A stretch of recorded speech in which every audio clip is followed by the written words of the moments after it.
sometimes marketers end up working in places where they don't have a lot of affinity for the purpose of the organization. And that's a mistake, because ultimately your ability to be powerful as the leader, powerful in your job, powerful influencing the C-suite has a lot to do with how aligned you are with the vision and mission of the place. And why I mention this is because that connection with the customer ultimately really is empowered by purpose. As we know, advertising can only take you so far. So people can smell, a fake purpose. You can't fake purpose. You are listening to Power Marketing with Kevin Lee. Kevin and his agency Did It have helped thousands of businesses win through superior marketing, as have his books, articles, speaking engagements, and the eMarketing Association Power Marketing podcasts. Here's Kevin. I'm super excited today to be speaking with Claudio Ludovisi, who is currently active in helping Pepperdine Business School with its marketing. And so given that role and previous roles in the entertainment category and even in biotech, I'd love to hear from you, Claudio. What are the mistakes you think marketers are making these days? Well, first of all, Kevin, thank you for having me on. I really appreciate it. And it's a pleasure to speak with your audience.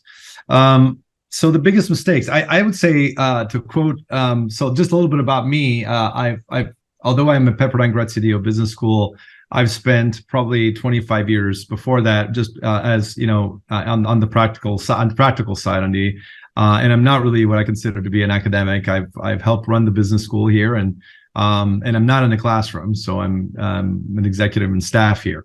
But in terms of marketing and what I see, the first thing is I see one of the mistakes that people make is not thinking about marketing as the 5 Ps, or what we learn in school, which is that marketing is a lot more than promotion and positioning. It has to do with product, price, and placement or distribution. And so if you are not promoting something that you can actually deliver, then you're causing what my friend at NBC used to call disappointment.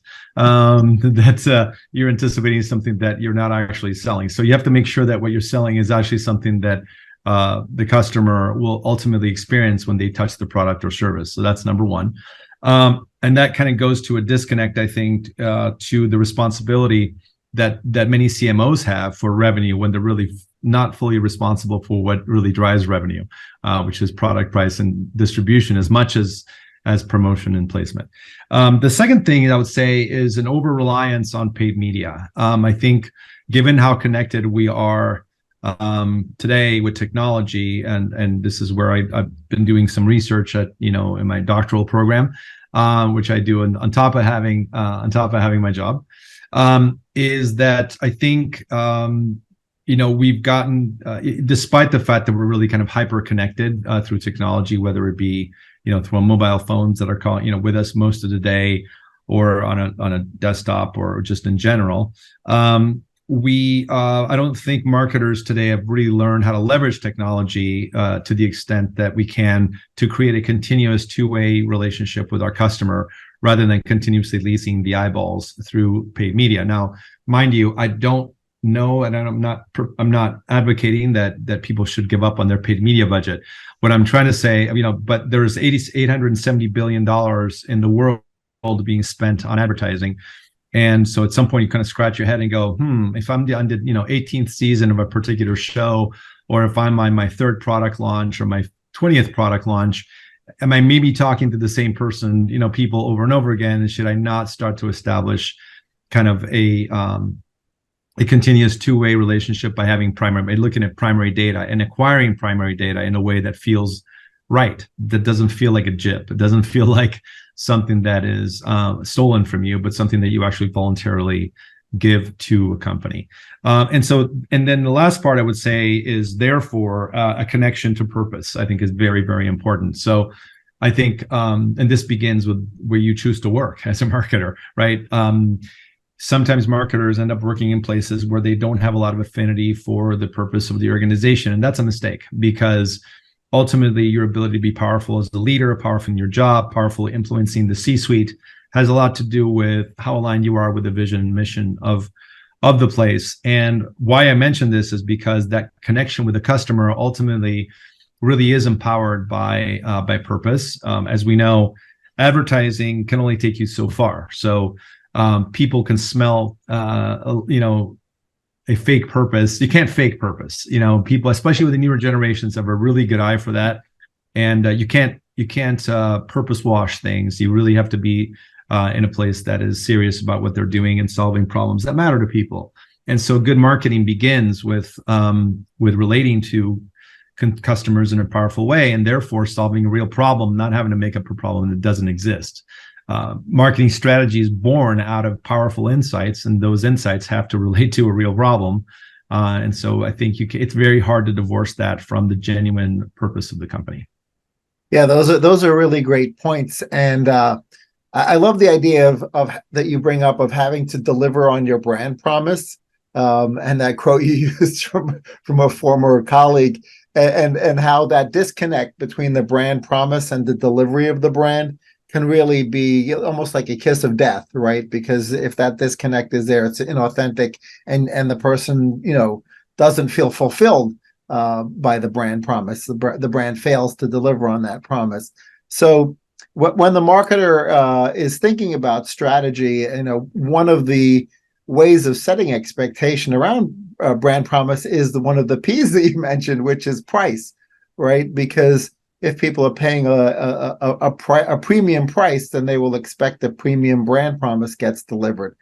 So, when the C-suite together is hopefully working in tandem to come up with that positioning and that strategy to make sure that there's an alignment between price and what the brand delivers, and the CMO feels like there's a disconnect. What are some ways you think the CMO can sort of realign the rest of the C-suite into making things resonate? Okay, so my understanding. So let me just repeat your question. So your question is around how do you make sure your price is aligned with your overall marketing strategy? Is that what you mean? Well, and your brand promise, right? Because yeah. you can't sell a BMW and deliver a Yugo, right? You have to make sure that there's an alignment between brand expectation, and a lot of that has to do with price. Well, several things come to mind. One is segmentation. The second thing that comes up is just truly understanding who your customer is at a very deep level, and understanding what their needs are and what substitutes they have for your product, be it things that are exactly in your category versus things that are not exactly in your category, and what those things are priced at. So I think a lot of times pricing analysis ends up being very narrow, which is okay. If you are in a particular car category, I guess, or in this particular segment, for example, you mentioned cars, then it becomes, you sort of have to look at the cars that deliver on certain benefits or certain features, and et cetera. So, but a lot of times historically I found that people tend to look at their category in a very sort of tried and true way. And we know that shifts, that can change. And that absolutely, so that I think just thinking more broadly about what your substitutes can be or what your competition can be is an important part of pricing. The other thing that comes into this is added value that comes up in my mind.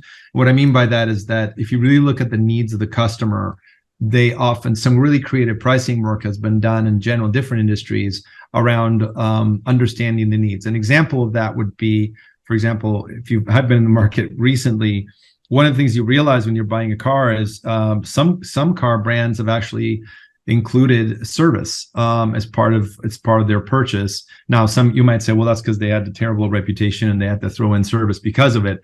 But in other cases, that's not true. So all I'm trying to say is it's not just the pricing, is something that has to do. It depends on what you define the problem to be. If it's just having a car in the garage, that's one thing. But if it's total use of the car, then that you have a broader understanding or broader perspective of what that pricing conversation can be. Those are just a couple of things that come to mind. Sure. No, that's now, very useful. This goes back to one of the bigger issues, I think, that one of the other problems and mistakes that we make as marketers, which is we need to build relationships. In order to be effective in our jobs, we need to build relationships just about every part of the organization, because you need to be able to build trust and mutual respect with that part of the organization in order for you to affect those 5 Ps that we were talking about. And if the pricing is controlled by finance or strategic planning or someone like that, then you need to be able to bring real data to bear that would be convincing to them and kind of speak their language. Some people are going to be more quantitative. Some people are going to be more qualitative and story. You have to tell them a story versus other people just want to see the numbers and really. So you have to speak the language of whoever it is that's making that decision. Yeah, absolutely. When marketers are in the entertainment category, there's sort of two forms of entertainment. Basically, there's entertainment where people pay with dollars, and there's entertainment where they pay with their attention, and it's interrupted by advertising, right? So obviously, the strategy would be a little bit different when one's doing marketing for an entertainment company where they've made a movie, and you're expected to shell out a significant amount of money, inflation-adjusted money to go to the movies, for example, and watch a movie, or even pay-per-view to the extent that exists on a per-show basis, versus just having it be part of a bundle or a subscription where you're sort of paying for the bundle as opposed to paying on a per-show basis. So I'd love to hear, obviously content marketers have a little bit of an advantage from an earned media perspective in that there are stars, right? And stars can create earned media themselves or be part of a greater media ecosystem a lot more easily. But non-entertainment marketers don't have the advantage of, the late night TV shows and the morning shows that they can send their stars out to help in marketing. And so if they're a biotech company or they're a product company, how should they think in a way that they can, co-create content or create content that makes them act a little bit like a content creator or a publisher? Okay, thank you. I think I know where you're going with that question. So going back to sort of the theme of what I was talking about earlier, which has to do with your purpose, I think it's just, it's remarkable how companies that make nails have been able to figure out a way to tell their story in a way that's powerful, or companies that, like American Giant that makes sweatshirts have been able to look at the quality of the cotton that they use in order to get people excited about, the world's best hoodie. Why should you care? Because the zipper is done a certain way and the stitching is done a certain way. And why does that matter? So I think if your question is, how do you get companies to be entertainment companies? I think, first of all, anybody who is in business is in sales, and anybody who's in sales is in the entertainment industry. Why? Because you have to gain attention from people, and you have to be able to, distinguish yourselves in a crowded market for attention. So you're competing for attention first and foremost. So obviously the conversation becomes very specific to, okay, what business are you in, and what sliver of your attention are you really going after? Unless you want to be completely sensational about what you're doing and use shock value to get attention, which is risky, right? Some of what I always tell organizations is like, how controversial are you willing to be? Because I think that there is so much, one of the ways to grab people's attention is to begin with hot issues and turn what you're doing into an answer to a hot issue. But you start the conversation not about your product and features, but you start with how you are addressing a broader societal problem. So this also ties into the sort of Simon Sinek kind of work around start with why, which leads you to a story of purpose, right? So what you could do is reflect on the passion and the original kind of passion with which the company founder started the company, or what's really behind what you're doing, and get people excited or entertained around your why. And then your product becomes sort of a by the way of what you're doing. But what's entertaining for people can be the motivation behind the company and what you're doing. And that can bring up aspect, even something that might seem to be completely heartless or just completely a commodity might actually have a lot of heart to it. If you look at the impact of the people that are using that product or service, it could actually make a huge difference for them. So even if it's just about saving, half an hour of their day so you can get home and have dinner with their family half an hour faster, right? So it's all around, ultimately salesmanship is about blending. I think you talked about yourself as a mad scientist, right? As a mad marketing scientist. But it is about blending sort of the logic and the heart. And so if you have to have kind of address both. You have to, and of course, if you're selling perfume, that's different than if you're selling, screwdrivers, but it's a different thing. but there's an element of we know of data and logic in what we're doing, and of emotion, whether you're dealing with a commodity. Some obviously commodities are commodities, and differentiated products and differentiated products, and a lot of that has to do with the broader strategy of what you're doing. But I think there's always a way to find a story in what you're doing. Connecting people powerfully with the story is not a new thing. I'm sure a lot of the people that you talk to you about storytelling. So that's one thing else. But if I could take it back in the other direction, which is, as you know, I'm one of my real interests is in fan engagement, right? And that's where I'm doing my research.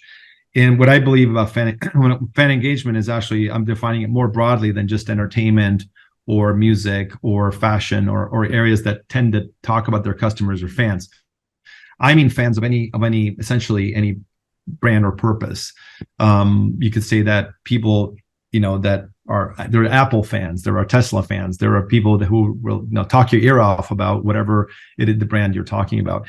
And I think that we have an opportunity. Again, my research is in the relationship between customer engagement and organizational purpose, and in particular, perceived organizational purpose from someone outside the organization. So there's been a lot of work out of Wharton mainly that's been done looking at the value of organizational purpose to the firm, and that's been proven empirically. Not proven is the wrong word, but there's a lot of support out there for the idea that a strong organizational purpose drives firm value.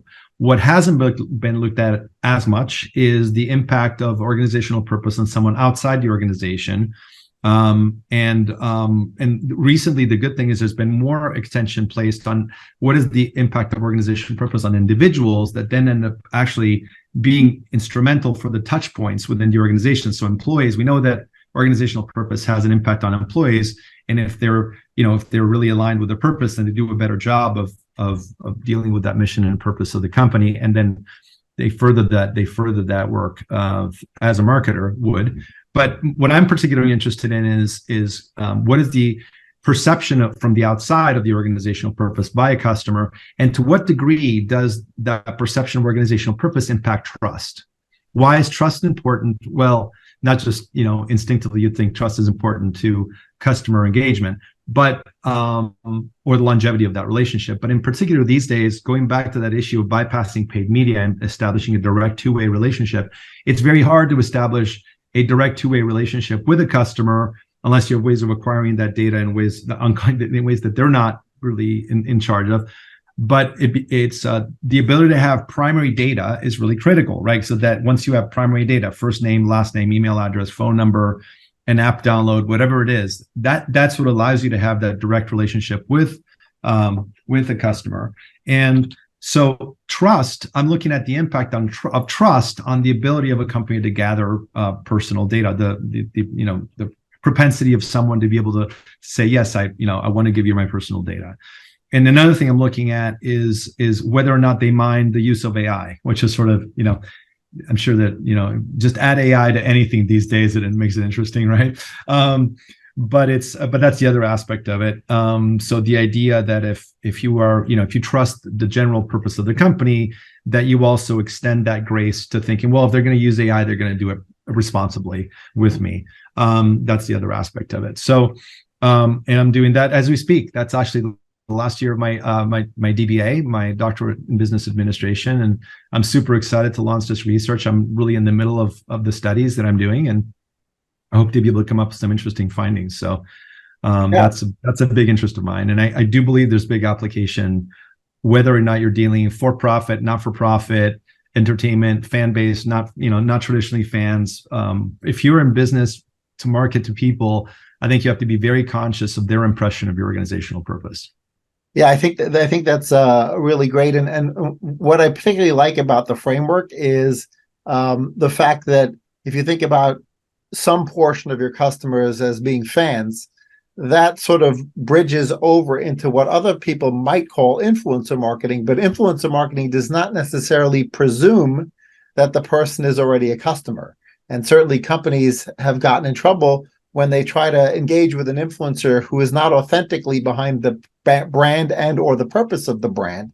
And of course, to your earlier point, that doesn't pass the smell test. And so the consumers don't get the benefit of the more rapid trust engagement that the influencer could bring to the party if they were in fact already a fan of the Well, brand. you nailed it. I mean, if you talk to influencers, they will tell you their currency is trust with their base, right? The minute that they lose that trust, it completely erodes the value that they offer both to their fan base and back to, or they can offer a product company.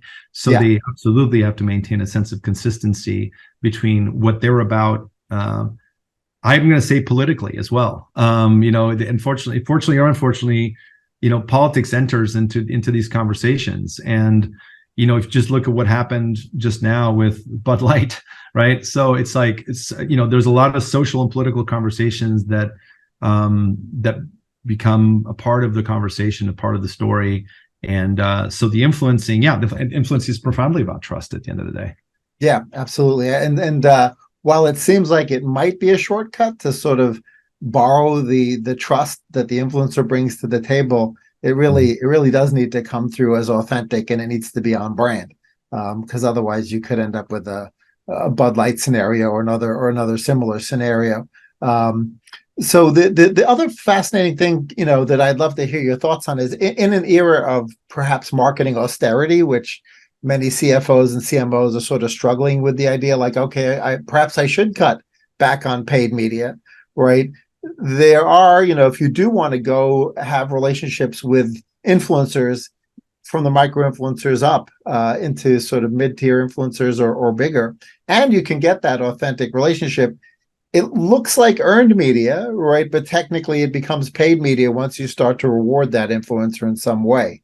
So do you feel like that sort of bridges in the Venn diagram, sort of paid media and earned media, or do you think that's still very clearly just a different form of earned media? You mean influencer paid marketing? media, excuse me. Yeah.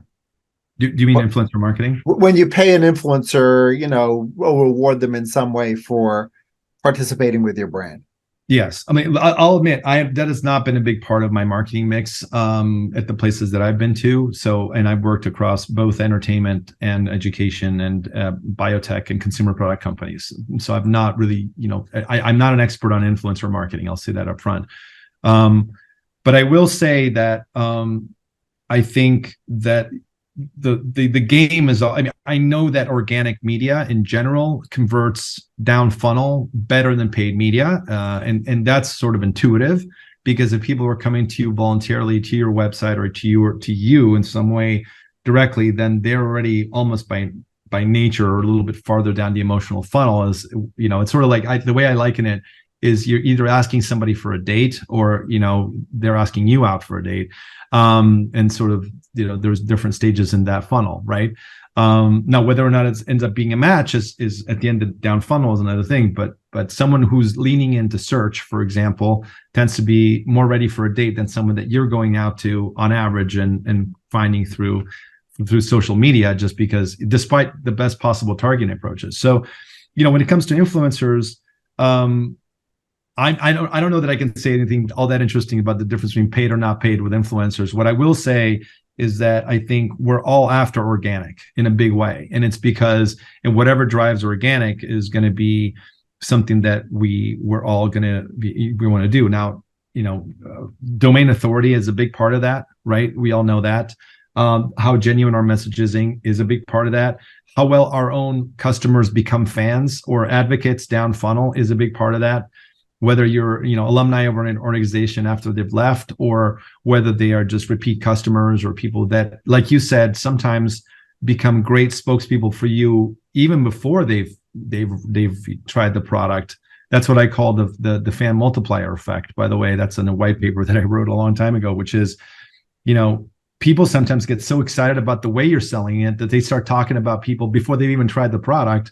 And so there's actually repercussions of your marketing as well along the way, and fans can be fans before they've even actually purchased your product. So, sorry, I'm not sure I'm answering your questions about influencers, but that's not an area that I focused on. Yeah, I was just the final word really on it would just be whether you consider it to be, even though it looks a lot to the consumer like earned media, it is a form of paid media. So as people are looking to cut back on traditional paid media, do you feel like, depending on the brand, influencer marketing might be a great way to take advantage of that because it comes across to the consumer a little bit more organically?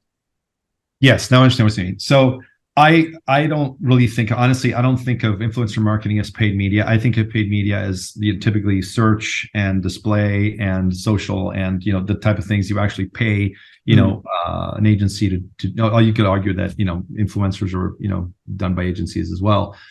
And so I think that I think you can probably, and the better the influencer, the more sophisticated, the more they're almost going to have a CPM for you, cost per thousand, because they're really going to price you that way.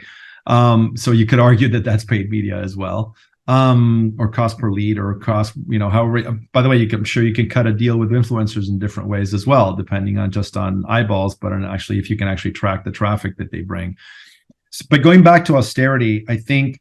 I don't know that I have anything interesting to say about that distinction, honestly, Kevin. I think more importantly, I think what I try to say is that I think that paid media has I think entertainment companies or just media companies are very good at grabbing attention. That's how that's the survival of the fittest, right? In media is what companies are really good at grabbing attention. Now, some of the entertainment companies do a very good job of that because there's a great exchange, which like you talked about, which is called advertising, and that's a great exchange. If you like a show and you actually somehow tune into the advertising, which has always been a big question, right? Then that's a fair exchange. But I think on the other end, I think, like you alluded to earlier, every company needs to become to some degree an entertainer themselves. And I believe that once you have someone who has purchased your product or service, especially more than once, if you see that these are the same people coming back over and over again, that what's preventing you from becoming your own channel, essentially, from becoming your own, content producer, in how this goes back to really understanding the life and the needs of your customer. In order for you to feed the beast that is digital, that what I'm talking about is not easy, because we all know that, because it doesn't just require database management capability. It doesn't just require having primary data. It requires having a machine that puts out content on a regular enough basis in a way that doesn't feel intrusive but feels helpful. And that's not an easy thing to do either. So ultimately, you've got to either hire those people to do it for you, or you've got to hire an agency to be able to have that continuous contact with that customer in order to maintain that direct channel with them in a way that's helpful. And then you have to be really, really smart. And this is where I think AI can be of great value, to say, how often do I have to engage with that person individually? Because there's very different, the old way to think about it would be segmentation. A new way to think about it would be personalization, down to the individual, and each person needs a different cadence and a different type of content, et cetera, or they're experiencing different aspects of value from your service or product that you need to customize to. And what people don't understand is there are permutations of content that need to be produced in order to do that successfully, and to keep that in check is not easy, right? That's part of the reasons why I think we still rely so heavily on paid media, because ultimately, to be able to own that content is costly. There is an operation behind that. But I think that the beautiful thing with AI coming out and big data and just smart thinking is that we can plug into what we do as companies fundamentally, and be able to understand how we can add value in ways that aren't strictly related to the product that we're putting in their hands or service, but on the information that they need is to go along with that. So. Great. Yeah. Question on the, obviously, in order to build that trust relationship to where you have that quid pro quo, where the person is exchanging PII and exchange, so that you have that primary data as a marketer, certain industry categories have their sort of tried and true ways to get that value exchange, right? So, and it's literally a discount typically at retail, right? Retail DTC, they're famous for those, register to receive a specific coupon code or a specific percentage off. Even within some travel industries, it's very similar. That initial, registration call to action is dangling some kind of a carrot in front of them. But yet there are lots and lots of industry categories where they they can't use a discount, nor perhaps should they consider using a discount, even if they could, because it cheapens the brand. Like what other carrots or sticks potentially should marketers think about using in order to create that quid pro quo? Like you give me your email or your cell phone number and you'll get something back, because content needs to hit a pretty high bar before somebody's willing to say, oh, I'll give you that in exchange for content. Now, entertainment companies may have content that meets that bar, but the local accounting firm may not. Well, I'll give you a couple of examples. One that we used at ABC. The other is actually it's a little timely because of all how well the new senior bachelor is doing. But I'll go back to my days at ABC. But there's another one that I read in a book, and I may mess up the title. I apologize, but something like either The Forever Promise or something along those lines. And the woman who wrote the book, and I can furnish it to you later, talked about Oral-B as having a toothbrush that where the top of the line toothbrush it'll take readings from your gums, send them back to the company so that you can have, the company send you back recommendations about how to take care of your gums. So it's not, you're changing it's sort of a forever promise, and that you're not just using a toothbrush. This is going to be I'm going to take care of your gums for the rest of your life. That's kind of the promise, which I thought was a really interesting sort of way to be thinking about the relationship in a broader way than just a hard piece of hardware turned into an actual relationship. The other one is, so that can be an idea, a way to get data, which is like getting to the real heart of the problem as opposed to just, I'm just going to buy the toothbrush and that's it. So you're redefining the problem that you're actually touching, right? The other one is to be thinking about the social behavior around how your service or show or product is being used. So one of the things that I can tell you about, because it's public knowledge, is that at The Bachelor, when we were looking at The Bachelor, rather than the umpteenth season of the show at the time, we were trying to say, how do we build ourselves a database of fans, and how do we create that value exchange that you were talking about? And how do we do so, or forgive the word organically, because I don't mean, I mean in a way that feels friendly. Naturally, yeah. Naturally. And so what we did is we actually borrowed code from ESPN as part of the company, and we created a game called the Bachelor Fantasy League that would go to you, Kevin, and it's up for you to play the game. You have to call in a number of friends to be able to play that game with you. Well, what happens at that point is that Kevin is going to ask me for my first name, last name, and email address, because you want to play that game, and that ends up in the database, right? So the value is that you get this game that you can play. So gamification is an easy, is a classic way to add value, but not all categories lend themselves to gamification. You can think of someone that would work, someone that wouldn't work, but in that case, it worked nicely. We were able to build a continuous, relationship, and because it's a show that keeps going, it's not that hard to continuously create. And it's not that hard to create a longer relationship with that viewer, especially if you're lucky enough to have 27, 28 seasons of a show. That's, that can be a boon. So those are a couple of examples of ways that I think you can add value. But I think it just comes down to a couple of things. One is just creative thinking about, again, it does, and the closer you are to the fundamental purpose of the company, the better. Oftentimes the best brand extensions, right? Or the best, the best brand extensions, the best retail relationships and distribution strategies come from a really good understanding of what am I really trying to do in the world? What is my passion as a company? What's the problem I'm really trying to solve? And then you'll find that there are pieces of information or ancillary things that maybe you haven't been able to build a product about yet, but you have a lot of information about that can serve your customer.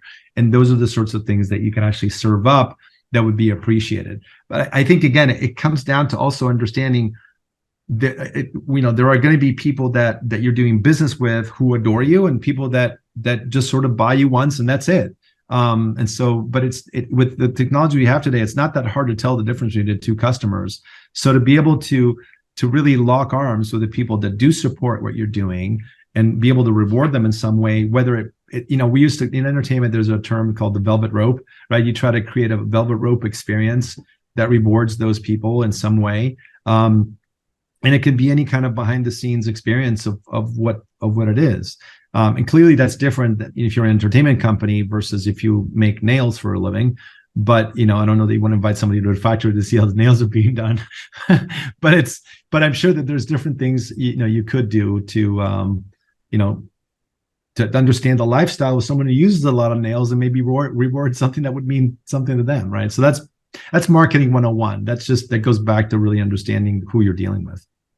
Yeah, it's interesting because if you think about the movement towards direct-to-consumer sales and marketing, not just relationship building, if you were to sort of take a census of all the SKUs and products in a supermarket, and then you did the same thing at a Home Depot or a Lowe's, the grocery category has been, I think, embraced DTC a little bit earlier, right? Because they're sort of saying, well, I would like to have a direct relationship. Even if I don't actually ship out the frozen peas or whatever, I want to try to find a way to have primary data. Whereas the guy who makes the nails that are sold in the Home Depot probably hasn't quite figured out, like, okay, how do I get the primary data? Now, maybe they have for their, heaviest user, their top 5% who are going to be contractors, not me. I don't buy a box of nails that frequently. So it's interesting that as a marketer, you probably have to look at your 80-20 or 90-10 rule and think about, well, if I can't get primary data on everybody, can I get primary data on the ones who matter most? And how do I do that? I'm glad you went there. So depending on where that decision is, I mean, one of the toughest businesses I can think of is the construction business. Just in terms of the value chain of that business is so crazy. And having had some relatives that worked in it, I can say that's not always the most straight up people that end up winning the bids. But there's an art of relationship, and there's an art of understanding timing. I think is a very important piece of this, but also the sequence of events and the sequence of decision makers that play into that are become incredibly complex. And so if you get, of course, there's the old idea, it's all relationship based. Yes, I understand that. But above and beyond that, I think what you're touching on is that there are, for example, I'm sure I don't know this business in detail, but I'm sure there's a vastly different business of like going out, the type of person who buys one box of nails at the store because you're putting up your own pictures at home versus people that are buying nails in industrial quantities for construction. So understanding who the buyer is and who the decision makers are and what the issues are that go along with that is fundamental, right? But I don't know this for a fact, but if, for example, nail guns are part of the story, then figuring out, nails that are safer and don't cause you legal problems be as much as ones that, I'm just making this up as I go right now, but I'm saying that there's broader issues around the use of nails that you might need to consider, and therefore different decision makers along the way, including attorneys. So I'm just, you want to understand all those things and be able to solve those problems, which are probably more complex than just on the industrial end than just on the retail. On the retail end, then you have to worry about who, distribution and capillary distribution of those things is going to be a whole different set of problems. And, you might argue that, well, X amount of nails are now being sold directly online by Amazon, and then like, how are you, then it becomes an Amazon marketing conversation as opposed to, a Home Depot conversation. So, sorry, again, I'm not sure that's either near or there, but I guess what I'm saying is that a lot of this ends up coming down to channel management, I would say, as a clear answer to that. And each channel is going to have different decision makers. And so managing that audience as a decision makers becomes really important. Yeah. And I love the way that feeds back into the content engine too, right? Because once you decide who your most important customers are, then you can use that to guide the strategy of the content creation. Because for the contractor who buys, $30,000 worth of nails a year, if they're the ones who really matter to you as a nail manufacturer, you're not as worried about me who just needs to put up a picture frame. Right. Yeah. So the decision journey is something that pops up in my head, right? Every channel or every kind of industry is going to have its own sort of decision journey. And then that journey needs to be mapped out, understood, and then figuring out how you can distinguish yourself along each stage of that decision journey can be very helpful. And then you have to make hard decisions about which ones am I going to compete in, which ones am I not going to compete in. And that's where I think a lot of people fall down, which is people try to do everything instead of saying, that's great, there's 10 decision points, but you know what, 80-20, I got to worry about these two things, and I'm going to be really good at this one. I'm going to let go of the other market because I just don't have time, or I don't have the resources to do that. So but that's really that's really just like any other problem. You want to break it down in pieces. How do you eat an elephant? It's piece at a time, So it's kind of the same thing, but it can be a very complex conversation. Absolutely. Well, any final thoughts on what you're excited about for the next year other than AI? Because I guess everyone's got their excited list. For sure. In fact, we're actually, just to put a plug in there, we're actually doing something like, I call it, Are You Ready for AI? An Entertainment Evolution Symposium next year, March 13th. No, I think what I'm excited about right now is my research, selfishly, because I think, I would love to put some quantitative understanding around these issues of fan engagement as opposed to just anecdotes. After 30 years of being in that business, from advertising to marketing to strategy, there's a lot of anecdotes. And, even before I came here, I was able to write kind of a white paper about, how do you put fan engagement processes cross-functionally inside a company? Because fan engagement is not just a marketing job. It's legal, it's finance, it's database management. It's all the part that touch the customer, it's product, it's customer service. And I had experiences, and I had personal kind of points of view that I could share with it, backed by a lot of experience. But as you know, that's sometimes not enough. You need to bring actual data and empirical evidence. So what I'm excited about is actually building the empirical evidence for the case of when fan engagement really makes sense, and when you can start to maybe take 10% away from your media budget and start to really engage your customers directly, and why that you would start to have a return on investment in that kind of media mix or marketing mix, rather than over relying on leasing the eyeballs over and over and over again. It's a little bit like, at some point you leave, you go from renting an apartment to owning a place. And I'm hoping that more companies get serious about what they do enough to want to own the relationships with customers directly. Yeah, it's interesting. Final thought on my point, because you got me thinking down that track. Is one of the things we ended up building under the Did It team was we used here in the States, we can use third-party databases to match up customer sets to their social media profiles. And what that was really useful for doing is fleshing out fans of your existing customers that you could engage with and activate, that you might not have known that they have, 260,000 followers. Right. And now you realize that this person who reorders every 6 months from you or every 3 months from you is actually, potentially influential against your audience. That's like a huge aha moment. So I agree. There's huge opportunity there. Great. Well, thanks so much for joining me, Claudio. Look forward to seeing your research when it's done, and maybe even running experiments to put it into action. That's right. Great. Thank you very much, Kevin. Kevin Lee's Power Marketing is available on all your favorite podcast networks. Kevin loves helping businesses excel at marketing. Having marketing challenges? Just like Santa in The Miracle on 34th Street, if Kevin can't help you, he'll know someone who can. Find him on LinkedIn, subscribe, or follow.